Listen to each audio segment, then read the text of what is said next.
G'day, g'day, g'day. Mathematical KM here. Remember their initials, not a title. Keith Molumby. Weighing in at 14.31. Playing with the black pieces against Colin Robinson. 151 points uphill. With the white pieces, round 4 of the local tournament, Tuggeranong Chess Club. And let's see how we travel.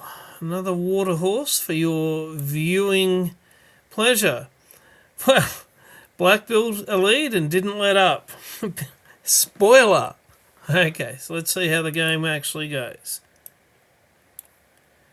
I should go 1, 2, 3, 4, 5, 6, 7, 8. Oh, let's go back a bit. Sorry. It's clicking faster than I was counting. Actually, quietly told my opponent at this point in time, I can go home now. Job done. We have the thick-skinned hippopotamus, the full water horse. If you watch this one, that's a bit of an oddity having a knight there. Interesting path. So, what to do? You got your standard, that's a clever pawn. These are the standard ways forward with the hippo. You look at what you've got. The outside ones, typically, if they come with tempo, usually it's a bishop, not a knight. And if it's a knight with tempo, the knight could sneak in here, which would then be safe. So that's not really too clever. So let's go back. He's brought it in there. And in fact, it's a good move, and it's an unusual move, in as much as it's going to be protecting the bishop from a knight if I do knock it back. He's got his two bishops behind his central pawns, which is kind of normal in the middle. And now that I've got the rook protecting that bishop if the knight comes there, if the knight comes here, the sort of half plan is pawn forward, and then the queen will be hassling that knight, and we'll see what happens. We really need to see what happens with white. But he goes back. Side edge to black now. Now, why have I done this? It's one of the standard flank pawn manoeuvres. This pawn has got two guardians. And we've got 2 attackers. If he doesn't do anything, the next thing we do is we bring in a third attacker and try and win a central pawn. White's in the box seat. Standard exchange. If white decides to take, we win a central pawn for a g-pawn. And we can try and get on the semi-open file, maybe ways towards his king. He takes. There we are, we've swapped a central pawn for a g-pawn. That's all we were really hoping for there. He's building up a battery, but the first bit would be a sack. And that pawn for now has got 2 defenders anyway.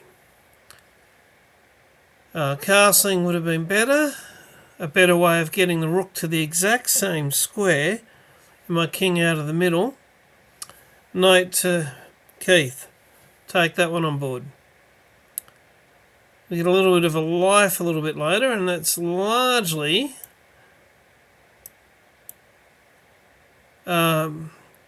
potential worry from the king being in the middle. Okay, why did Sauron do that? Sorry, Colin, you're not Sauron. It's the discovered attack on these pawns are the least guarded ones, particularly once you've moved the flank pawn. This one is unguarded. And there's a rook looking at it. What am I going to do about that? Brought out a bishop. And it's at least partially protected from a pawn forward because we've got a pawn of our own on that square. White's got a bit more, but that could all explode. But at least in the short term, Pawn is protected. He's doubled up on it. So he's got 2 rooks, 2 attackers, only the 1 defender. We need another defender. 2 defenders. The fight for Eddie. What's he done that for? Is he thinking about a fairly slow... Let's have 3 attackers? Not so sure what is going on with that one. But... And it's a great move. Because it gives us 1, 2, 3 defenders. And potential for developing our queen. 4th defender. But also developing our queen. So... the fight in the middle. But I think you can see that my king, had he castled that little bit earlier, this wouldn't have been anywhere near as bothersome. Okay, 1 point to black. Because he's broken the communication there. They like knight F to G6 or knight E to G6. We want to hassle that bishop. I have gone with knight E to G6. It also gives the queen pathways in. It's good, we've kept the edge to black. And he's not going to protect that bishop with his rook. No, no, no. Pawn will take it. Nothing else, no knight. No knight's got to move to protect the bishop. The other bishop obviously can't protect the bishop. The queen can't lend a hand. So the question becomes, where can the bishop move? Not like a knight. No good, no good, no good, no good. Is moving the bishop back viable? Now Colin's a pretty good player. He didn't do it, but that would have led directly into a pawn fork. Would have been nice. But no, because that leads to a pawn fork, he has instead gone the only other move to protect the bishop is the pawn forward. Best move for me is knight takes. Well, I thought it was best. He takes. Now this move, my next move, I was kicking myself, under the table of course, after not playing knight to G6 to get rid of that pawn before bringing the king across. That was my original plan. But, and you'll see knight G6 minus a half for black. Rook G6 check is plus 0.1 for white. I've gone straight to the rook check. And that is the start of where the more major pressure is started to be placed on white, and it stays pretty much for the rest of the game. And it's not, you know, initially totally obvious that putting your king in the corner is minus 2.5 and the king zigging instead of zagging, king toward the middle, getting in the rook's way and the bishop's way and whatever, but king that way is plus 0.05 to white. King in the corner, you'd think maybe safer. But I think it all really comes down to that pins the knight and allows, and I really wasn't sure about how wise this was at the time, but bravery, it's a great move. The queen thumbing its royal wave at the white knight, which cannot move to come and get the queen. That breaks the pin. So the queen needs to stop its royal wave and think about what we're going to do to be safe. And the best move, by far, Keeps it at nearly -3. He's picking up the pawn that, that knight was going to. So we've got 2 pieces at least, and if the X-ray vision on that bishop, White's king's in a little bit of danger, and I think you can see that from the bar there, 2.6. Of course, the black king does have some problems of his own. So that's not bad. Getting another defender in there, blocking. And these knights are now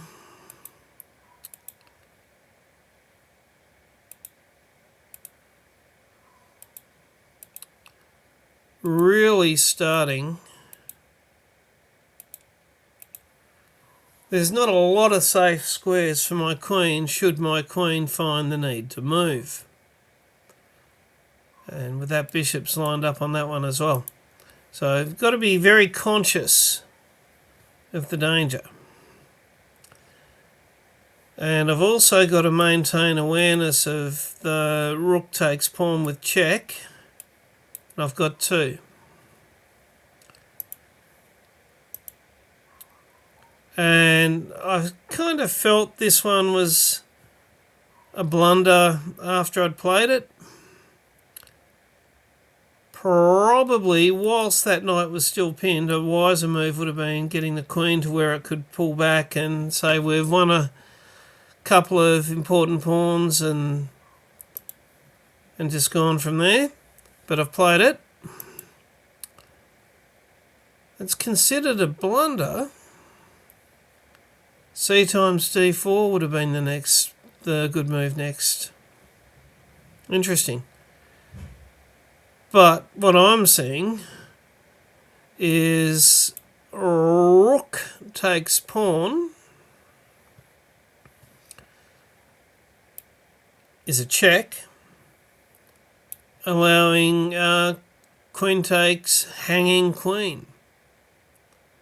Not really sure how C times d4 protects that, but king f7 right now would have made a lot of sense.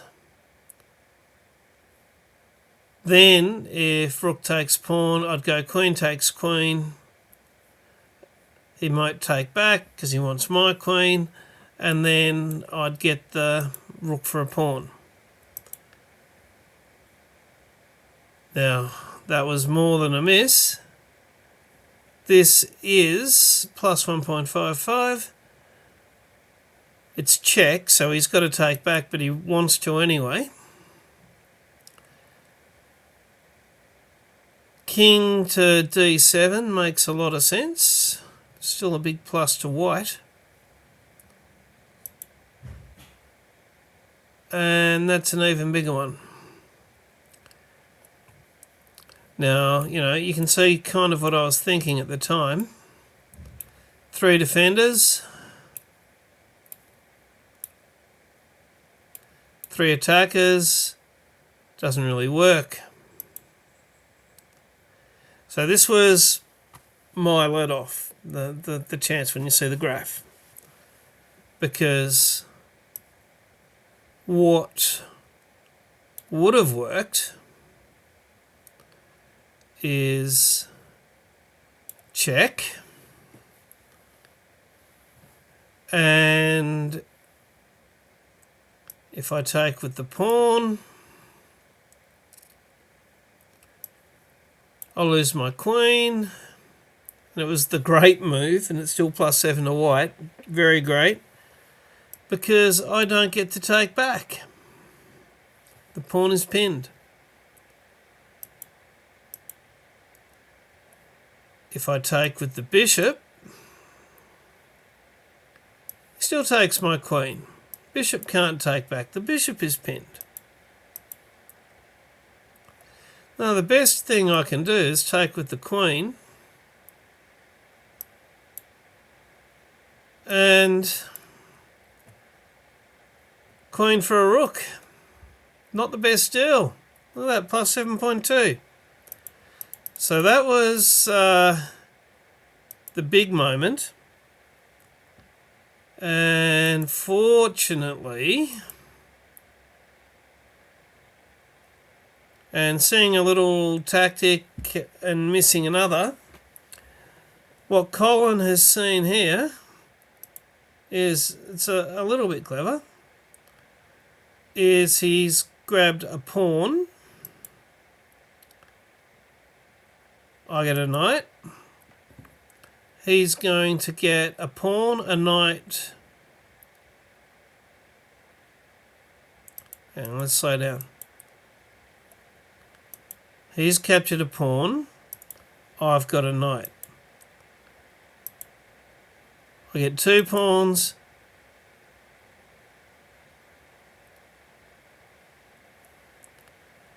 Two pieces for the rook. And a couple of pawns. So now I have got a queen, 2 pieces, and a rook.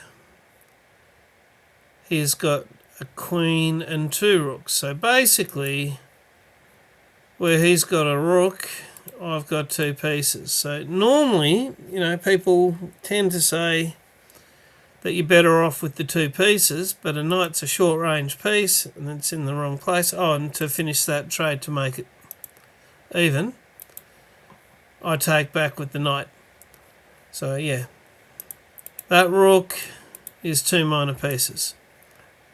And I arrange to get the pawn here and to take back with the knight, so that the knight can be coming into a nice little outpost. Queen's nearer the king. And with a bit of luck, I've got the worst piece on the board, this rook. I'll be able to do something with it. Now it's plus 2.4 to white, even though I'm up 2 points of material. And I've got a queen near his king. And that was not an obvious mistake. Rook to f1, hassle the queen immediately. Anything else is an advantage to black. Well, that is interesting. So he's taken the pawn. I guess you can't let that queen get up to tricks. Speaking of getting up to tricks, would be mate. So he's got to stop that. That stops it. The queen can't take that one or that one, both protected by the white queen.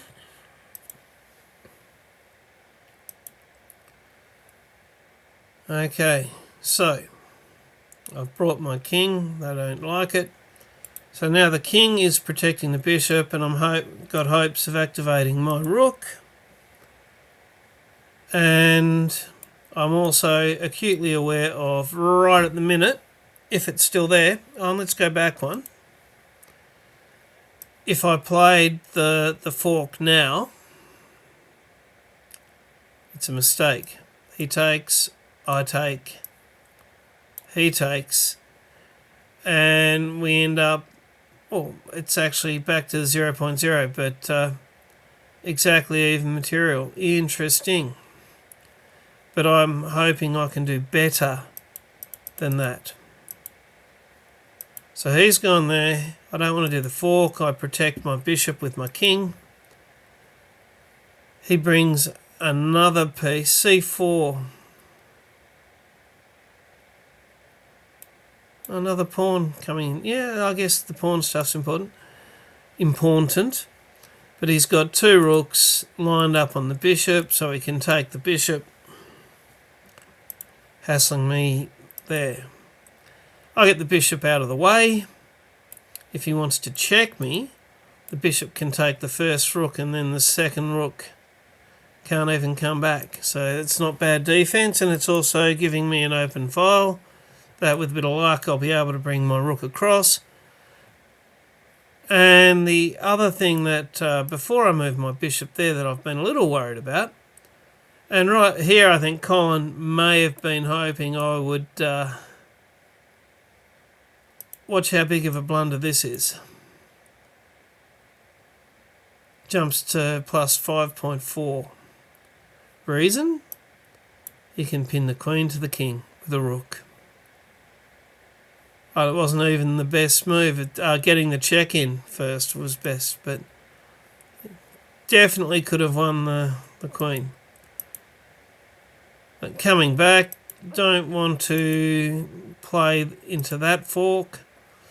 And it's a lot better once my king is protecting the bishop, and that doesn't quite work like that. Bishop out of the way. Now he's hassling the queen. Queen grabs the most advanced white pawn before it can hassle mine. That jumps it to 3.8 to me. He's trying to infiltrate with his queen. Can't come here because the knight's got it. But he has got a check coming in down here. But let's try and get a pair of rooks off if we can. And or the rook can be a defender. Queen comes in. A great move blocking with the rook, which re-threatens the queen. If he takes the rook, which he does, I take back with the bishop. He gets another check. Now I spent a bit of time thinking here. I want to move the king so that there's no check. No check even with the rook sacking itself. So the choices are these two. And G8's best, or E8.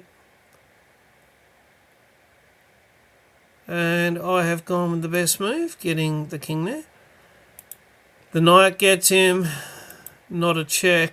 Queen gets him, I should say her, the queen. Can't come in here. No check.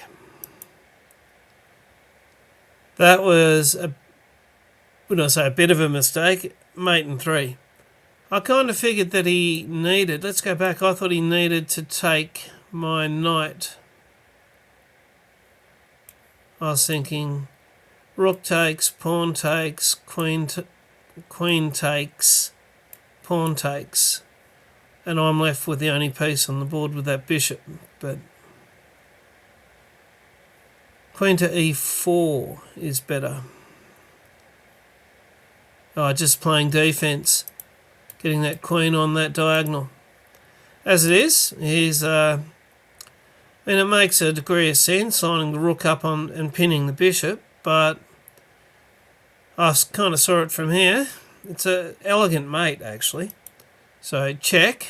Only possible block is the rook. And then even though, bang, the knight's under threat, it does its job letting the queen in. So 151 points uphill with the black pieces, the water horse for the win. Quick look at the review, and the game is over. And you can see the quite a tactical fight. Not super high, but when it's a very close position, these numbers are often a little lower. But yeah, that was when he could have trapped my king in the middle on that one move. But for the rest of the game, I agree. I built a little bit of a lead and didn't let up. It was playing 3 great moves to 0. That's good. 1700, 1500, 96, 98, 64, 51. So that was a win for the Water Horse and round 4 of the Tuggeranong Champs, and I'll see you guys after the next video. Remember, like, share and subscribe. Bye.